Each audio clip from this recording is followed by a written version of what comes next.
Hello everyone, this is John again, and we are now starting part 1 of my ancient Koine Greek tutoring format. In the intro, we went briefly over all 5 parts, and we started with English grammar rules overview, and I described basically within 30 minutes exactly what we're going to be going over. So you had a good taste of exactly what the content of my lessons are and what they have to offer, and how they're going to help you as a seminary student pass your midterm exams. So, what we're going to do here is we're going to go over part 1 and part 2, basically, and give you a better understanding of how Greek grammar corresponds to English grammar and vice versa. So let's start with part 1, English Grammar Rules Overview. The point of this is that if you don't understand English grammar rules, you will not understand Greek grammar rules, because these rules are universal.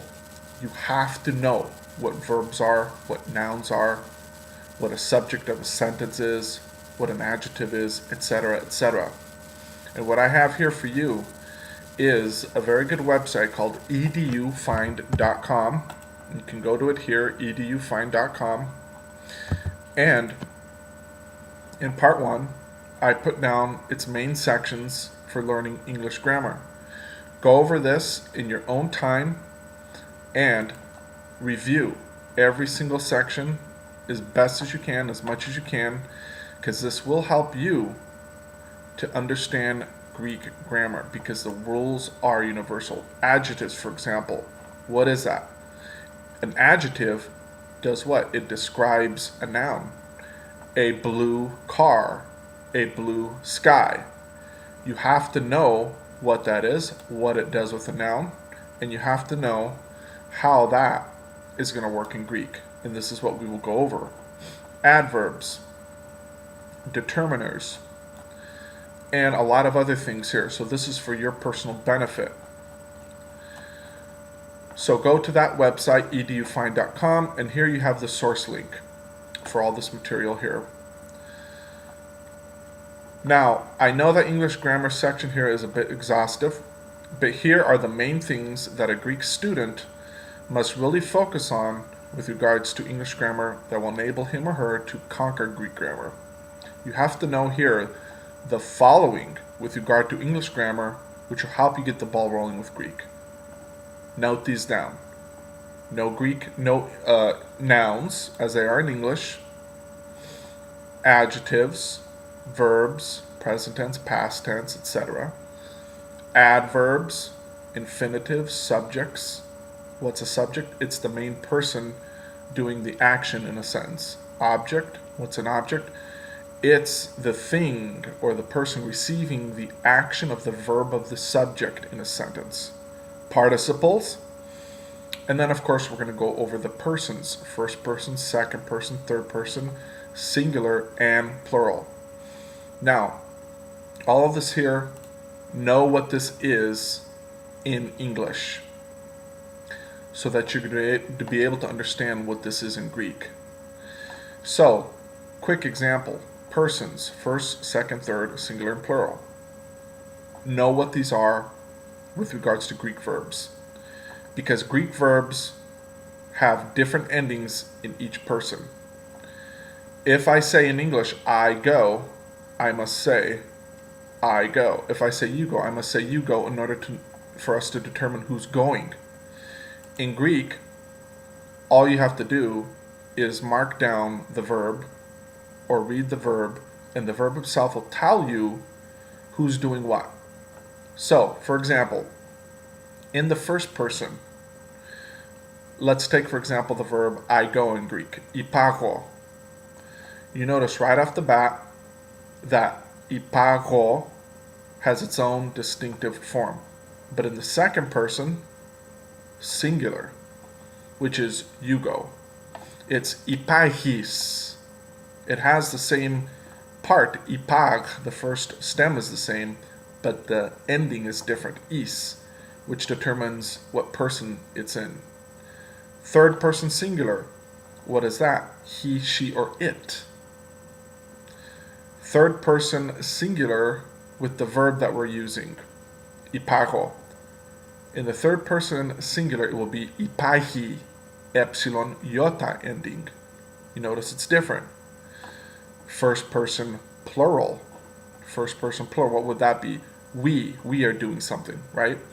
So let's take the same verb again, ipago. First person plural, ipagomen. Notice the ending, omen. If I were to tell you ipagomen, you would know who is going. Then we have third person plural, ipagusin, they go. Third person plural is they. So you have to know what all the persons are in English and how they correspond with Greek.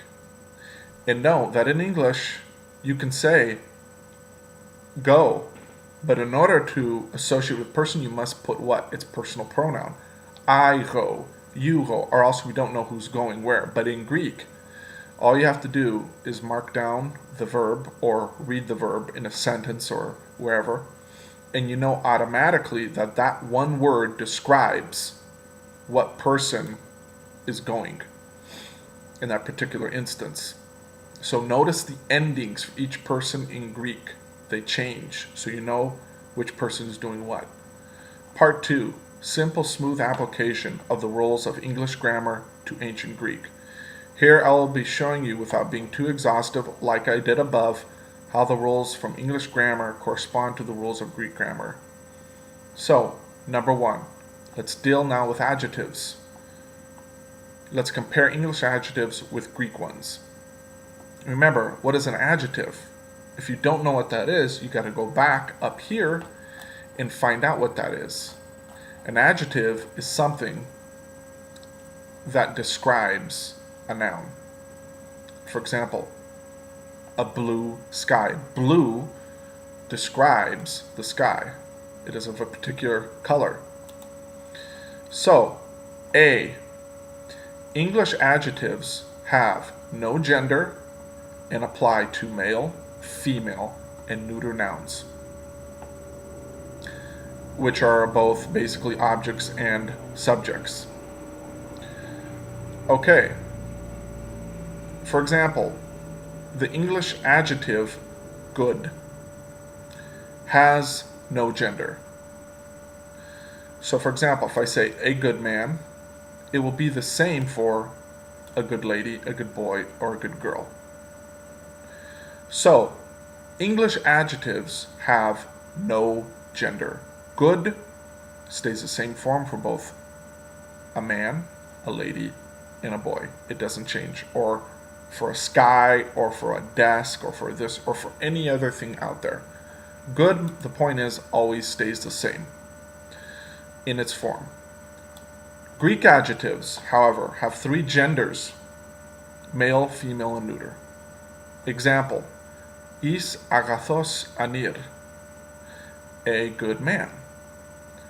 For the female, mia agathikini, a good woman. Notice the change in form here from agathos with an omicron sigma ending to agathi with a eta ending. Now look at this third example. En agathon theatron, a good theater. Agathon is in the neuter, omicron ni ending. So here we have agathos, agathi, agathon. You see right away that the Greek adjective has 3 genders. These are the standard endings for the gender endings in Greek. Note them, omicron sigma, eta, and omicron ni. But there are variations, and we will go over that too. So os is for the male, e is for the female, the on ending is for the neuter. These two will change according to case. Genitive case, which is like the possessive, accusative case, dative, and we will go over that too. What you're seeing here, though, is something we call its nominative form or its lexical form, the way you'll find it in the dictionary. And when you look up a Greek noun in the dictionary or a adjective, it's always going to be in its nominative male form. Always. B. English adjectives do not have numbers. And this applies to male, female, and neuter nouns, objects and subjects. Okay. For example, tall men. Tall men. The men is in the plural, but the adjective tall is not. Tall stays the same. However, if you take the singular form of men, it's man. That changes. So nouns can change in number in English. In Greek, tall men will be different from its singular form. For example, ipsili andres. This is changed from its singular form. Both the adjective along with the noun changed.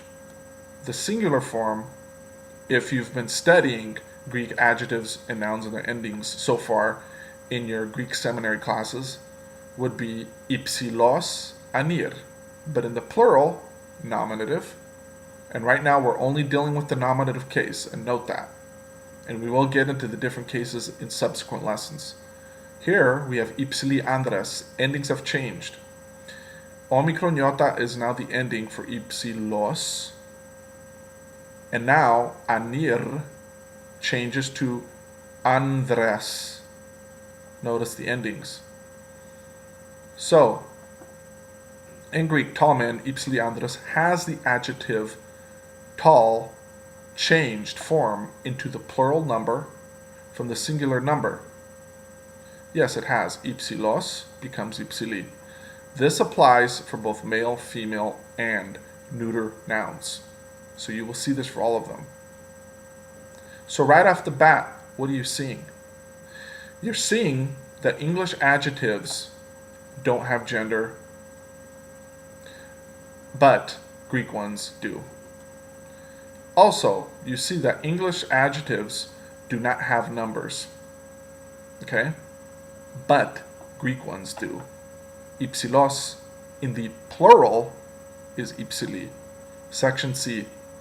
English adjectives and nouns do not change form with verbs and prepositions. This is very, very key to understanding English, but also Greek. Because in Greek, this part here becomes very descriptive, which enlivens the imagination. Note, English nouns and adjectives do change form in the plural number, nominative, and in all cases. And let's give another example of that. Above we gave an example of man and min, but here larva, larvae. See? So, in other words, English verbs and prepositions do not affect the form of nouns and adjectives, but in Greek they do. They change. For example, he knocked on the beautiful door. Shows that beautiful does not change in form. In English it stays the same. In other languages, however, it does, particularly in Greek. In Greek, he knocked on the beautiful door would go like this. Ekrusen aftos epi tin kalin thiran. In this instance, you can have this preposition epi here or not. It doesn't really make a difference. But we notice that the adjective for beautiful in Greek, which is kali, changes its form from the nominative here, kali, to the accusative kalin. How do we know it's in the accusative? It has the ni at the ending. Here we add a ni at the end of the word because the adjective is now in the accusative, which is the difference here in comparison to English. Note this. In Greek, you have to change this here in order for it to be indicated as the object of the sentence. And that becomes very alive because you see endings change here for the good door. The good door basically is the object. The guy doing it, the he, is what? The subject. And the verb here, ekrusen, is the verb, the action. So in the nominative, tin kalin thiran would be I kali thira. The article, the would be ita. Kali would be here without the ni, and thira would be here without the ni. Note that. But in the accusative, it has to change because now it's being indicated as an object of this sentence. So, note, the English adjectives do not change form when used in a sentence, period. But in Greek, they do, according to the situation, as is dictated by Greek verbs, prepositions, and numbers. This is very key here. Understand this concept here, and you'll flow with me and understand everything I'm telling you here. And we're going to go over these main elements here. Greek verbs, prepositions, and numbers, and how they affect the forms of adjectives and nouns. Section D. English adjectives and nouns do not change form at all, except in the plural nominative, as we have demonstrated above. However, in Greek, they do, just like nouns, subjects and objects. And again, subjects and objects are both nouns. Note that an object and a subject are two things or people in a sentence doing something, so therefore they're indicated as nouns. Here we will demonstrate this in examples in Greek, and the examples will include Greek nouns to show you how the Greek adjectives work with the Greek nouns, and how that when they both together interact with the Greek verbs and prepositions and numbers, they both together change form. Note this. Note this down here. Now we're getting a little bit more descriptive of the meat of the matter. So, what we're telling you here is that verbs and prepositions, basically, in a nutshell, affect the forms of adjectives and nouns. Note, remember, the Greek adjective always not only complements the Greek noun, but also matches it in number, in gender, and in case. And we'll demonstrate this further below, which will lead to a near fuller understanding of how Greek grammar works in its entirety. But note, if a noun is in a particular gender, like we gave above, that example of anir, man, its corresponding adjective must also be in the same gender. So as we gave that example above, and we can look at that again, agathos anir, male word, male adjective. The adjective must be in the same gender as it is indicated here. Anir is a male word, and agathos is a male adjective. And it also must be in the same number. This is a singular word, a man. Okay, agathos is in the same number, singular. And of course in the same case. In the same case. Anir is in its nominative case, agathos is in its nominative case. And of course, if you haven't already learned in your seminary lessons, that Greek has three main articles for the genders. So each noun, depending upon its each noun in Greek has a gender and it has a corresponding article. So anir, what would its article be? Well, we can give you a quick example. It would be omicron. You see that right there, o anir. So the o indicates that it's in a particular gender. So for a female, let's say a female noun, what would its article be? It would be ita. We can type that in here. I yini, the woman. And of course, for the neuter, what would its article be? It would be to theatron. So in order to determine basically what gender a noun is in, you have to first know its article. How do we know theatron is neuter? Look at its article. How do we know yini is female? Look at its article. How do you know that anir is male? Look at its article. And then, of course, you'll also be able to indicate that by its ending here. Look at the endings here. This is how you determine this in Greek. And we're going to go over this a little bit more to give you a fuller understanding. But let's now go to section E.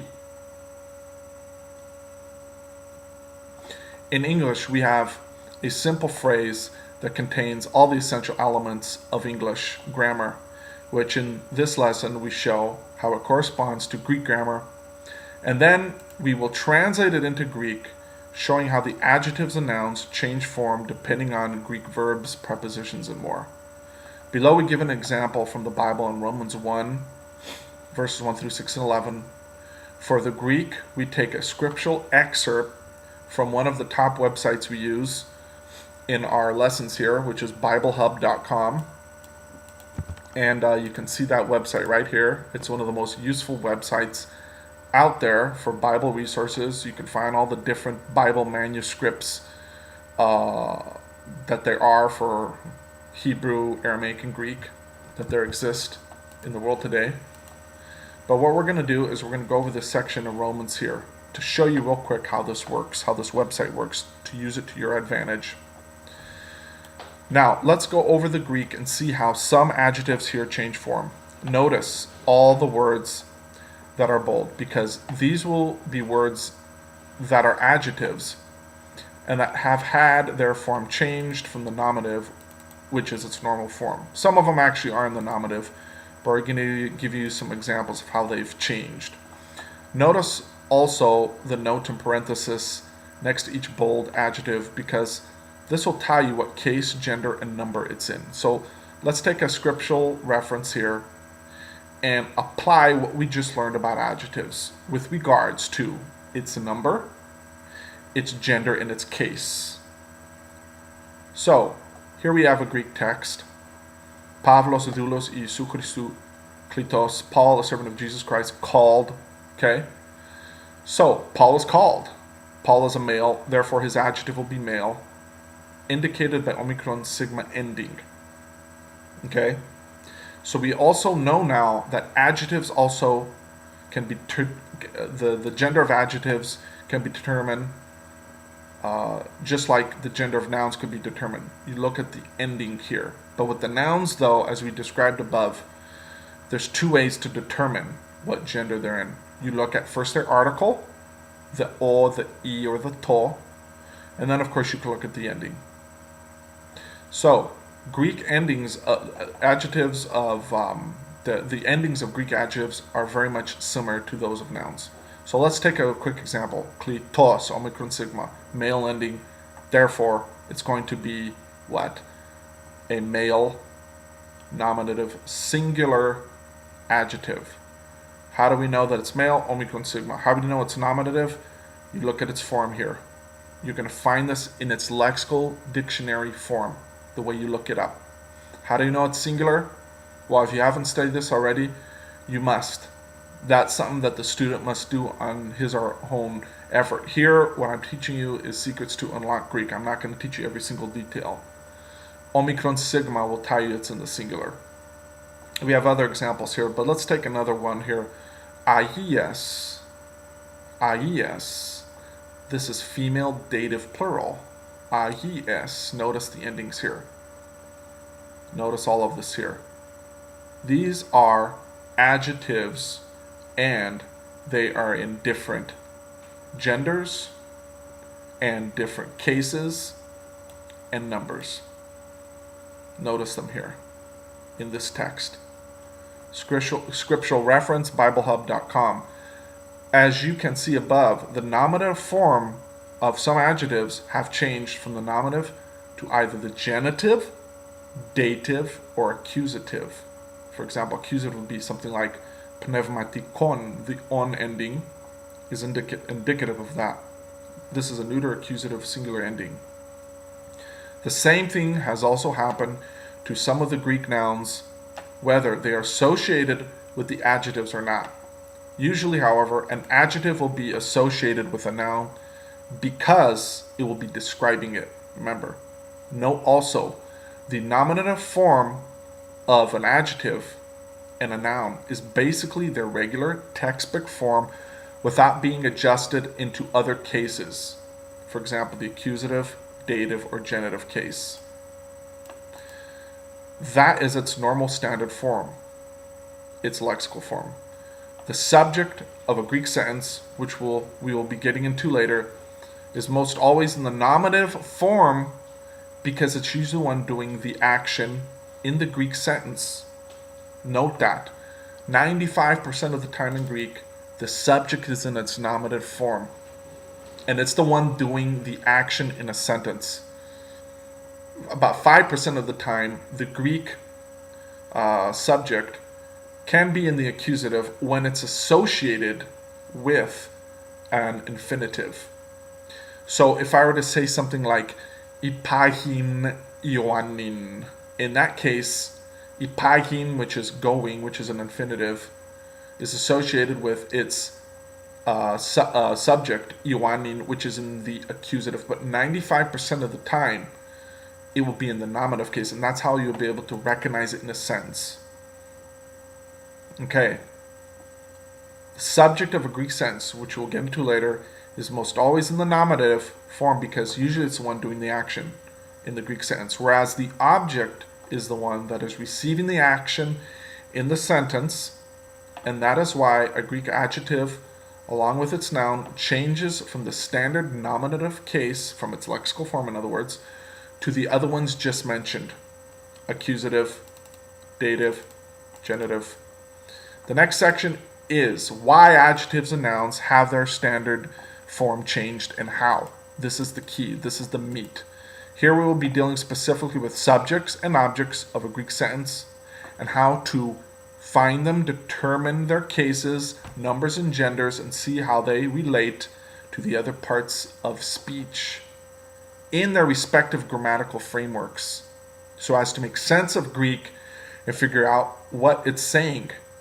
Understanding this part of Greek is the key to understanding all of Greek. This is what I'm going to emphasize. Understand this here. Note all of this down. Thank you very much. See you in the next lesson.